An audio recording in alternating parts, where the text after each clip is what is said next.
Israel has been most successful in harming your people by its skillful ability to have framed a narrative about who you are as less than human.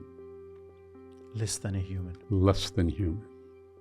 That you are something not worthy of typical harmonious communion with other human beings. They've been very successful at this. What I learned in Gaza and what I present in the book is your ultimate humanity. But fundamentally, when it comes down to what really matters, we were able to refute the slander that has been launched towards you from Israeli officials ever since the occupation and before. Tell me more about that. How did you refute this slander against us? Simply by listening. Listening and then expressing. Welcome to the Deep Dive. My name is Ahmed Alnaouq, and today I'm joined by my friend. He is a writer and he's a psychologist, and he lived in Gaza for over 30 years. And he's also maybe the first American that we have in our studio. Brian, thank you very much for coming. My great pleasure and honor to be here, Ahmed, especially with you. Oh, thank you very much. Brian, we've known each other for many, many years. I think the first time we met was in Gaza, 2017, 2018. Right. And for some reason, whenever I think of you, I remember my brother, Mahmoud. And I think it's because the first time you and I met, it was at a Dira hotel in Gaza with my younger brother, Mahmoud. He was still young. He was still a child. Yeah. I think he I was remember 17. him very well. Yeah. And then after that, I invited you to have dinner with me at home. Yeah. You came to my home. Yeah, I did. You met with my father, Yes. my older brother, Yes. Mahmoud, and also our friend Anas. Yeah. How was that experience for you? I mean, you just met someone and he invited you for dinner and you said yes. Oh, that's just so typical Gazan that it was nothing but a joy to come. I was so pleased for the invite and to meet your family. By then I had been coming to Gaza already for over 25 years, so it was quite common. But I remember it very well, how we laughed in the salon before dinner and made jokes. And it was a tough time. This is, I think, Great March of Return days, and things were very difficult there. But we found some moment for laughter. I think we had magluba back then. We did. Wow, it was magluba. Which is my favorite. Which is your favorite? Yeah. I love magluba very, very much.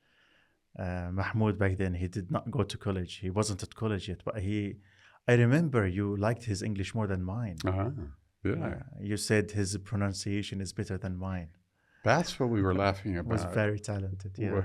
Was pronunciation of some English words, yeah. I think I struggled very much to say will. I still can't say it. Right. The I is difficult. The I and E. Yeah, it's very difficult for us Arabs. What can we say? Anyway, you recently published this book, No Way But Forward. And I read the book and I found it very, very powerful. Extremely powerful. Not because it was dramatic or because it brought something very new, very special, but it was very Palestinian. It read like a Palestinian writing this book. This book, you narrated the life of three of your friends who you met when they were very young. But what I found very interesting is the beginning of this book and the introduction. When you said that the first time you came to Gaza and you found a lot of paradoxes in Gaza. First, you passed by Jabalia refugee camp, which was a small, very densely populated, and then a few moments later, you passed by nice views and farmlands, and then Gaza City. And tell me about your experience. The moment you entered Gaza, what did you feel? And I believe you also mentioned in the introduction that many of your friends who were in the US told you not to go to Gaza. They told you it's a hornet. Hornet's nest. Yes. Hellhole. Hellhole full of hornets. Hellhole. But you insisted to go to Gaza. How was it the first day in Gaza? Well, just as a little bit of background, I had been in Palestine for already a year and a half or so doing research on families, youth and families, after the first intifada ended. And so I was very familiar with Palestinian culture and had made many friends in those areas. And there were two reasons I went to Gaza in the first place. One was simply to be thorough. That is, we had set out as a team of sociologists, psychologists to study Palestinian families, and I couldn't possibly do that without coming to Gaza, in my mind. I mean, how can you purport to have studied Palestinian families and not been to Gaza? So it was a no-brainer in my mind for that reason. My team members didn't want to come because even by then, this is 1995, even by then Gaza was suspect, right? The Israeli media, as you said, had taken to calling it the hellhole full of hornets. And even what was remarkable, even friends that I'd made in West Bank and East Jerusalem, hadn't been to Gaza for many years. And the oddest thing for me was having them, when I returned, having them ask me to tell them about Gaza, which I felt inadequate to do, but still I had fresher information than before. The second reason I went was because in our findings in the research in the territories, we made some findings that I couldn't understand by our traditional theories. For example, in psychology and psychiatry, one still believes that a human being who's exposed to a trauma event, violence particularly, is going to be disturbed by that psychologically and emotionally, perhaps for the rest of their lives. And so here we come to Palestine to meet a generation of young people who'd just been through 6 years of nearly daily violent conflict during the Intifada. So I was prepared to see a population of young people who were really very disturbed. And we found the opposite, and we documented the opposite. We documented a youth population who was, despite those difficulties, was doing well, looking forward, feeling good about themselves, feeling close with their society and so forth. And so I needed to understand that better. And that was one of the reasons I came to Gaza, in order to do a deep dive into Palestinian culture, so I could better understand how it is that your people have been able to survive so long and so well over these decades of harsh abuse. And did you eventually understand why the population in the West Bank or in Gaza were not disrupted by the daily violence? You said in your book they had low deviant. Right, low levels of deviance. In fact, the highest, the best indicator of deviance in those days was how many cigarettes you smoked. How many cigarettes you smoked? Yeah, smoking. Interesting. Smoking cigarettes was a form of deviance back in those days. Well, the answer to your question, I can best do with another anecdote, and that would be, I went to do a comparative study in Sarajevo, Bosnia, after living in Gaza for many years, because I wanted to understand if this was something unique to Palestinians or to Gazans in this case. They're able to survive such hardship and such violence with such ability to move forward. And when I went to Bosnia and interviewed young people, same age, and it was a fairly good comparison sample because Bosnia's another Muslim country, a history of political instability, and also was put under siege for 4 years. So 4 years of violence in their lives. What I found by interviewing young Bosnians was what you more typically would find theoretically. These were a very disturbed population of young people. Disturbed meaning they were unhappy, they were bitter, they were not looking forward to the future, all forms of drug use and the like.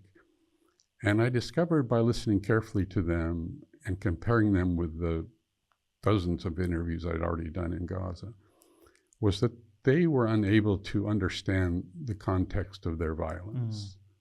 So literally from one day to the next, Sarajevan kids woke up and half of their classroom was gone. And they had no idea why. Why were they gone?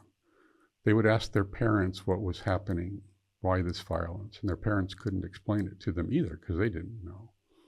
One of them even told me that they didn't even know who the enemy was until they read the markings on the Serbian vehicles. And so they were meaningless. They were without an ability to understand their context. Whereas the Gazans, Palestinians everywhere, and in Gaza in particular,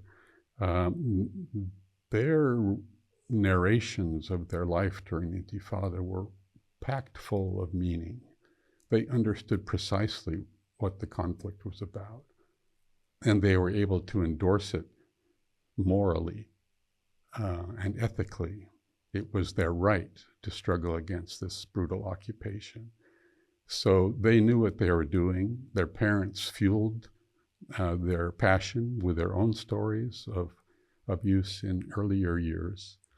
And they were also able to participate and really make a difference. So this was my first insight into... I can relate a lot about that. Can you? Because for many Palestinians, and maybe I would dare to say for many non-Palestinians, they found in the Palestinian cause as a reason, as a cause for themselves to fight for, to live for. And many Palestinians, I believe the Palestinian cause give them a way of life. Yeah. You were saying the second incident that you want to talk about. Oh, I think I gave the two reasons to go to Gaza. Second reason. And I diverted from your original question, which was what it was like to enter Gaza the first time. Now I've explained why I went. I still remember it very perfectly clearly. I took a taxi down from East Jerusalem. It was about a 90-minute drive, I guess, and the driver with whom I was interacting easily and smoothly as one does there, dropped me off and wished me a good stay. And then there I was alone. I had been in contact with the head of the UN education system before, and he had told me, just keep moving forward. Just go directly forward. And our car will be waiting for you. You'll see the blue markings on the white car. Okay. But it was really very eerily silent because there was this white barrier, this pole that was blocking this asphalt pathway. And I didn't know what to do. I figured it wouldn't be a good idea to jump over it or go under it. And so eventually it started this eerie, creeping climb, somewhat jerky. And so I moved forward, encountered an Israeli soldier who was wordless. He didn't say a word to me. He took my passport, motioned for me to sit down. And a few minutes later, he comes back, hands me my passport, and says nothing, goes back to his hut. So I just walked forward. And in those days, there was no formal immigration point like there is now, or as there was. So I just walked forward, rocky pathway for about 200 meters until I found the car. I believe the driver's name was Ahmed also. Of course. Oh, what else? And we had a lovely talk. He talked about his kids and how he enjoyed working for UNRWA. And then I started really observing Gaza, as you pointed out. You know, when one has not been there and only hears negative things about it, one presumes that the whole thing is going to be an uncomfortable place. But it was. What negative things would you hear back in the US about Gaza? Well, of course, this is where those angry, violent Palestinian people live. These are the ones who do nasty things toward the Israelis, and they live in squalor, and who would ever want to go there? Mm. And then you came to Gaza. And then I came to Gaza. And Gaza is beautiful, I would say, in its own way. Back in the day, there were all sorts of pastures and fields and farmers with their donkey-driven wooden carts, farming, and stands of trees of all kinds. There's the Mediterranean Sea, which I eventually saw. So there are all sorts of appealing parts of Gaza. But most importantly was the discovery, which really was not a surprise to me, that the people were so angry, violent. They didn't yell at me. They didn't spit on me. The people were just like they were Palestinians. They were Palestinians. Were you expecting them to be angry and violent? That's what I heard, but I'd already known after a year and a half in Palestine. Right. But Gazans were special in a sense that being as isolated as you've been, you're not so tainted by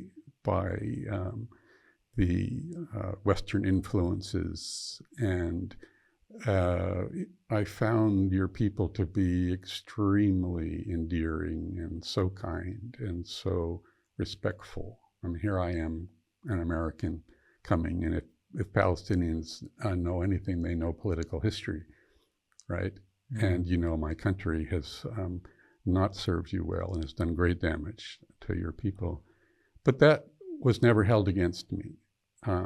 They would explicitly say, yes, we know what your government does, but we don't hold that against you as a person. And that made me feel extremely welcome.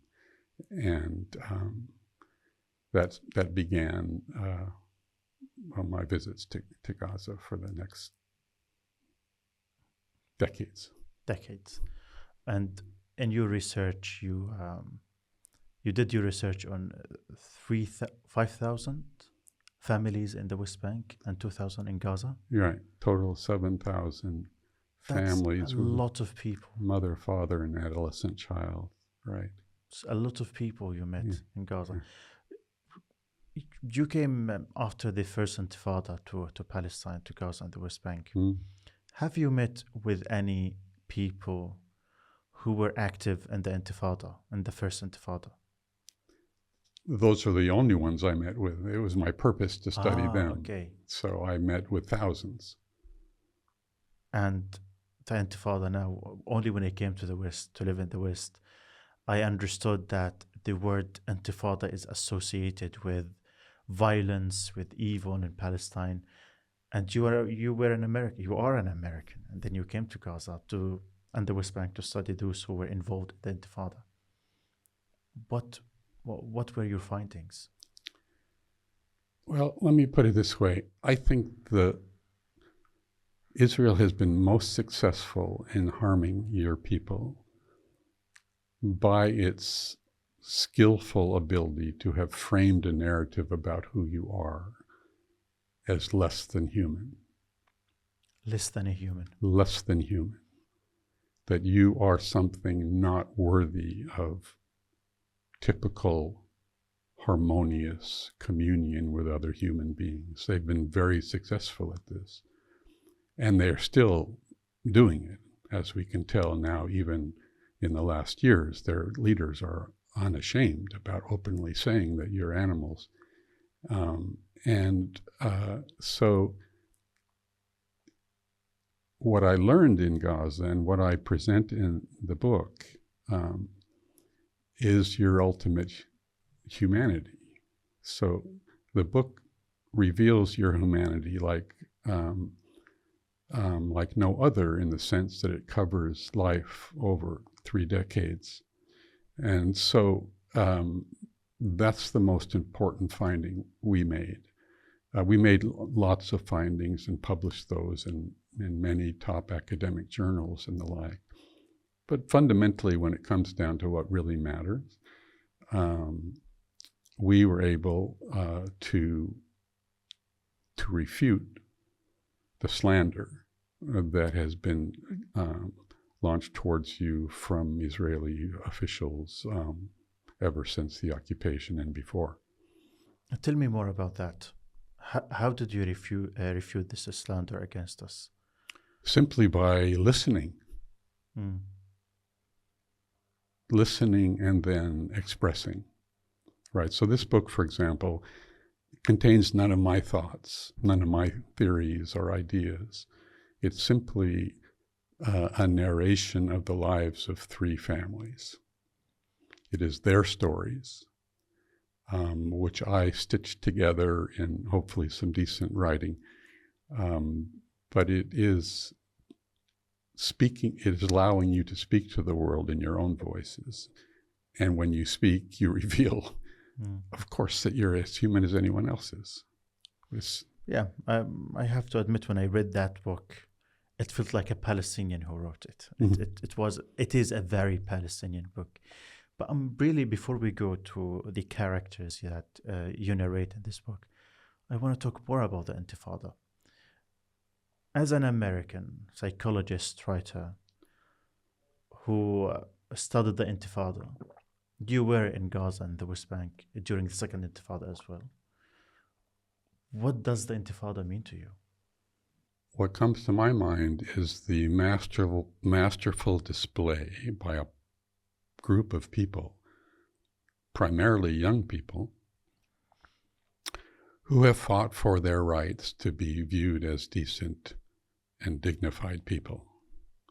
An amazing effort, the 6-year-long Intifada. When you look historically at other conflicts, other uprisings, other insurrections, youth participate to about 25%. About 25% of the youth will go out and demonstrate or do whatever resistance looked like in those days. In the Intifada, over 85-90% of young people participated, depending on the specific activities. That's a massive difference. It is. It reveals the passion of the culture, the need for people to be able to have a decent life and to be regarded with dignity. Why do you think that percentage is? Why is it that 90% of the Palestinian youth participated in the Intifada? Usually youth here in the UK or there in the US, they don't care about politics. They don't know much about politics. What is different about the Palestinians?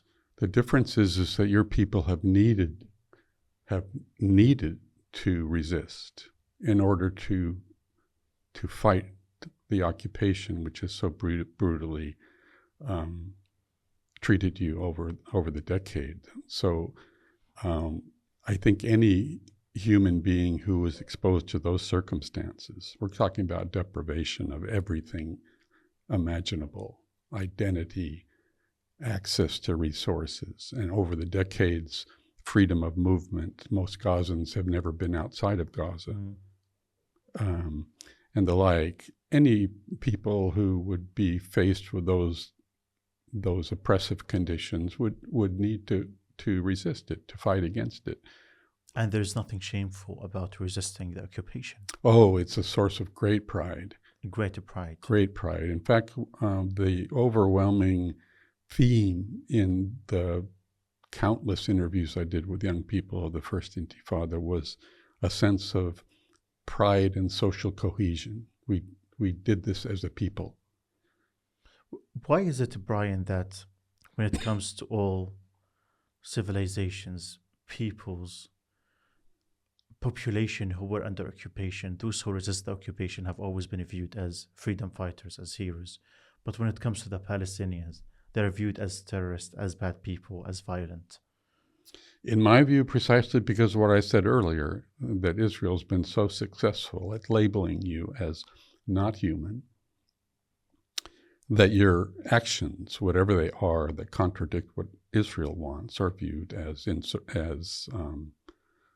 evil. Right? Don't you dare challenge Israel. This book talks about the main three characters in this book were Hammam, Hussam, and Khalil. Tell me about them. This is Hammam al-Fakawi. I met Hammam in the Khan Yunis refugee camp. His was the first family I stayed with for a long period of time. This is Hussam Abu Shawish from Nusayrat camp. And this is Khalil Abu Shamala, also from Khan Yunis camp. So how did I meet them? Hammam, I met, as I said, he was the oldest son of the family who agreed to host me. When I decided that I really needed to understand the culture better, I called up my close friend, Abu Ali Hellis, who was head of the education department in Gaza at the time. We had become very close.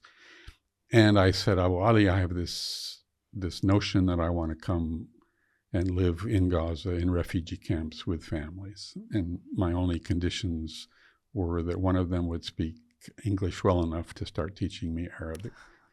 And the other one was that they would be open enough to allow me to experience as much of their lives as possible. And after a few days, he called me back and said, I have your family. Wow. And in those days, the trust in Gaza was such that if Abu Ali was happy enough with me, Fuad, Hammam's father, needed to ask no more questions. Just said, if you trust him, we trust him. Wow. And they took me in. And this was the summer of 96. And so I lived with his family, Hammam's family, for a month. And then have remained close with them ever since. So whenever I would go back to Gaza, I would often stay again with the Fakawi family. When I was at the home that first month, a knock came at the iron gate out front, and Wasim, Hussam's younger brother, came and said, "There's a man for you." And I said, that can't be. I don't know anyone in Gaza. There couldn't be someone looking for me. And he said, no, he says he's for you. So I went out to the gate, and there stood Khalil. Khalil, so there's this guy named Dick Dowdy, who's now passed away, I understand, who had written a book about Gaza that I had read. And I contacted Dick before I came, and Dick knew Khalil. And so Khalil was knocking on the gate because he'd heard I was there. And he came and said, Dick has asked me to come take care of you. And so we became very good friends. I stayed also at his home. And that's how our relationship began. Hussam I met in Nusayrat camp. He was referred to me by friends who recommended him as a great person to talk to because he was an active leader of his youth group during Intifada. So he led the Nusayrat youth group and was, imprisoned multiple times and tortured, as were the others, by the way, but not so severely as Hussam was. And so we began a relationship that very day, that first interview, and I've always stayed in touch with him as well. You started narrating their life since they were very young kids. What did you find in common between all of them? Yeah. So let me say here that the book contains chapters of events in their lives which they nominated as the most important periods of their life. So I wanted readers to understand them as deeply as they are, and to hear the experiences that they felt that they grew most in, or hurt most in, or had important decisions to make. Uh, their similarities, well, they're all Gazans, all born, raised in refugee camps, um, uh, all Studied English. all studied English, all have their bachelor's degree in English, and two of them, Hammam and Hussam, have their PhDs eventually. I would say most of them, all of them are very successful. But you know what I find very interesting about their life is that most of them, or all of them, three of them, grew up in refugee camps. Yeah. And then they studied hard. They built a better future. Yeah. They built their own houses. And then they all lost their homes, and they are now living in refugee camps again, in tents. And that revoked the Nakba for me, because before the Nakba we were successful people, established people, and then suddenly we found ourselves in tents and refugee camps. Yeah. And we started our life over, and now we're going back and back and back. Yeah. And we don't know whether we will be able to build our lives again from scratch, or we will be kicked out of this country. Right, that's the great tragedy of this moment. Your people have experienced lots of hardships and setbacks. I've been in Gaza during most of the conflicts in 2006 and 7, and in 2008 and 9. I remember being in the home of Iyad al-Sarraj, who was the famed psychiatrist and activist who started the Gaza Community Mental Health Program.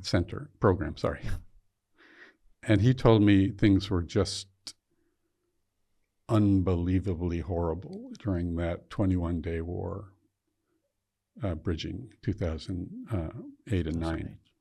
Right, and so and then 2014, 50 days, 51 days. Progressively, each time it feels like the worst is happening. And I don't think anyone could have predicted the atrocities that are occurring now. But they're part of a pattern. It's been clear from decades ago that Israel intends to remove you from your land any way possible. And now they've taken that opportunity in the most brutal and heinous ways. One of these characters, I forgot who he was really, but he was imprisoned by Israel. And then when he got a scholarship to study outside, he was told by Israel, if you want to travel, then you'll have to collaborate with them. Yeah. Tell me more about this ways in which Israel forced Palestinians to collaborate with the oppressor. Right. This was Khalil, actually, who, like the other two, wanted to do graduate study after their bachelor's degrees. Eventually, the other two were allowed out after many years had passed, but Khalil was not allowed out. He had been quite critical of Israel in his role as the human rights specialist, and they told him that he would have to be essentially a spy for them if he were to go. Yeah, and I think there's a long history of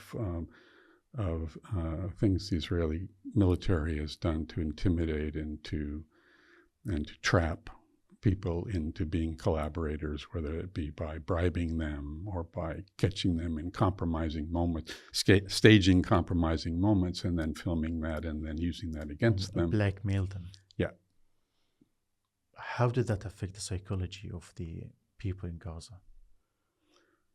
You said after the first intifada, you found that the the violence that they have been under did not show any levels of deviant. But as you studied people in Gaza and the West Bank, the second intifada, and then the blockade on Gaza and the multiple incursions and offensive of Gaza, did you find any pattern of a change in the psychology of the people in Gaza, especially Sure. among youth? Sure. No question that as life has gotten harder, so has it been more difficult to maintain the strength that your people have typically shown. That said, there is still a remarkable ability of your people to push forward, to demand treatment that is worthy of a human being. And so, yeah, I'm guessing that young people are angrier than they used to be. Angrier. As their frustration mounts. Now with the suffering of the famine and the loss of so many family members, you can imagine how challenging and angry that would make young people. And so psychologically, there's no surprise really. I mean, one finds it harder to act fully as a human being, the degree to which your opportunities and access to living that way are compromised. Right. One could the better question would be, why is it that not more young people in Gaza are suffering severely and struggling psychologically than they are? And I want to be sure when I say that, it's very clear Gazans are suffering unimaginably, but they still haven't given up. And that's the miracle. And Hussam, I remember when he got a job opportunity to go to Oman and have a very senior position at a university that pays him very well, he eventually decided to stay in Gaza and build a life in his homeland. Now, he made that decision when his life was very difficult in Gaza and he could see a future outside, but he insisted to stay. I know that many Palestinians, I know many of my friends in Gaza who took a similar decision when they were offered jobs outside, but they decided to stay in Gaza. Why do you think Palestinians, despite all what they go through, despite all the horror, the pain, sometimes poverty, they decide to stay in their homeland and build their life in Gaza? Is that something that happens everywhere, or is it specific to Gaza? I couldn't say the degree it happens elsewhere, but my view on this, and I think you could answer that question better than I, my view on this is that their land is the only thing they have that identifies you, right? You're not allowed to be Palestinians by document or by access to the world. So all you really have is your home, your homeland. And it's precious. And all three of the characters in the book had opportunities to leave, but decided to stay. It's familiar. It used to be semi-secure. And it's the only thing you have that confirms that you're a real people. Yeah. For us, identity is very important as Palestinians. But what is your identity if your homeland is taken away from you? And the more we feel that we are deprived of our homeland, of our identity, I feel that we cling to it. Yeah. We hold it. We cherish it. We are proud of it. I think that's the reason why we cling to our homeland. asking from a psychologist's point of view. So the three main characters went through a lot of hardships in their life. But it was clear after the 7th of October, everything went extremely hard on them. And in the last chapter of your book, you narrated, or you wrote down all the WhatsApp messages that you had with them.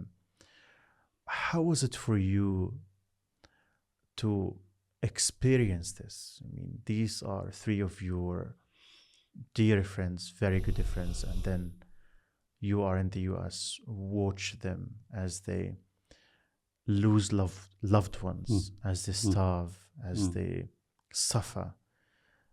Not for 1 month, 2 months, now it's been 2 years. Yeah. How was it? How did it feel for you? Right. So for viewers, to be clear, the closing section of the book is occurred post-October 7, 2023, when I simply recorded the direct WhatsApp messages to me from these three individuals and some of their family members for a full year till October 7, 2024.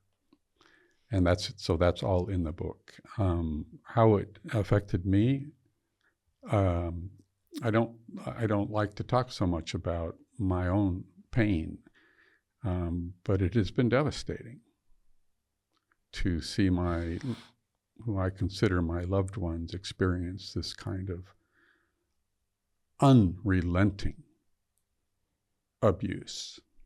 All of them have been forcibly displaced from their homes at least 6 times. One of them 10, I think. Their homes have been badly damaged.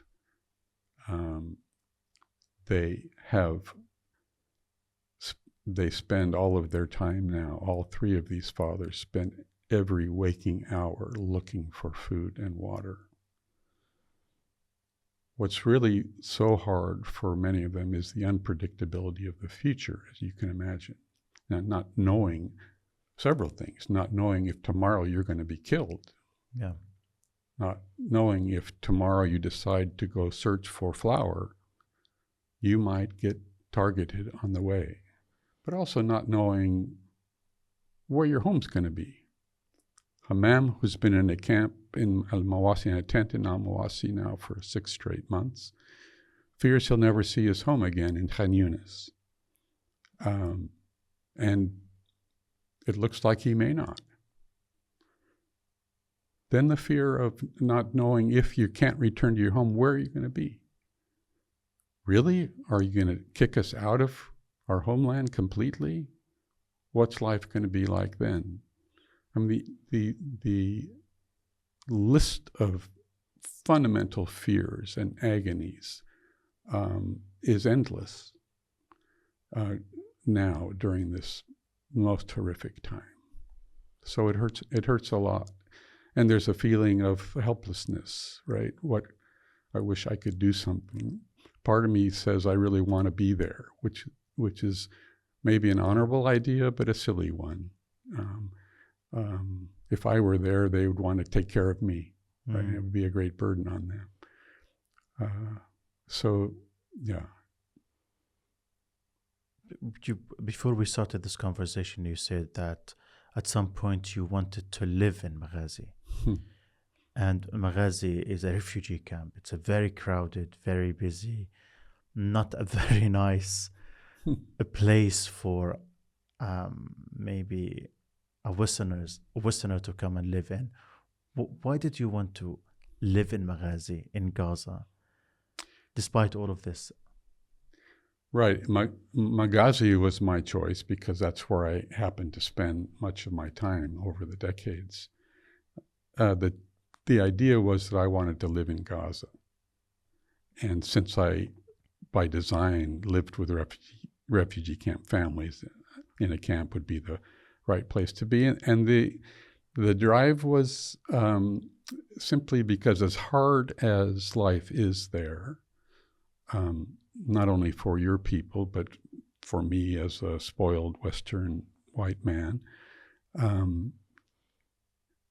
the appreciation of the raw humanity I discovered was so enticing, so meaningful, that I wanted to just be part of it, not to be distracted by all of the frivolous concerns that we're allowed to have in the West, but to actually be with people who really loved each other, really showed great respect, and really made the best out of the worst conditions. And that just was very compelling. What is your message to psychologists and doctors and psychiatrists who have been silent on Gaza?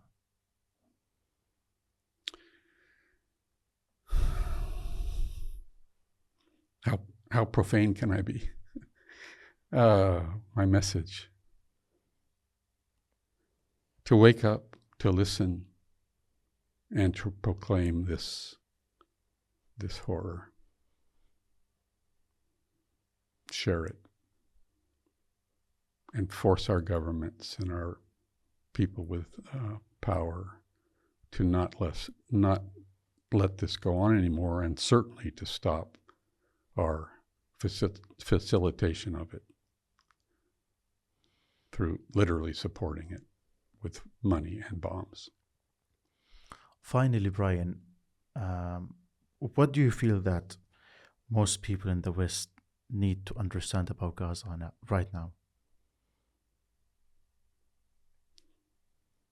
Still, as we began, the most important lesson for anyone who doesn't know Palestine, Gaza in this case, is the need to understand how beautifully human you are.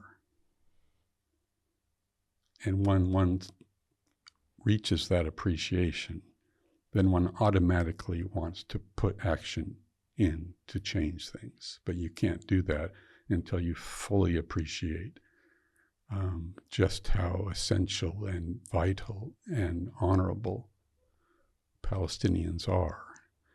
And that's the goal of the book, really. Of all those decades I spent in Gaza, all of the hospitality that was given to me, all of the food, all of every joy that could be offered a person, the only thing that they ever asked of me, that a Palestinian ever asked of me, was to tell their story. And in this book, that's what I've tried to do. Not tell my story, but tell theirs. I think, Brian, you did a very good job with telling the Palestinian stories in this book. So I encourage really everyone to get a copy and read the stories of the Palestinian people. Brian, thank you very much for joining me today.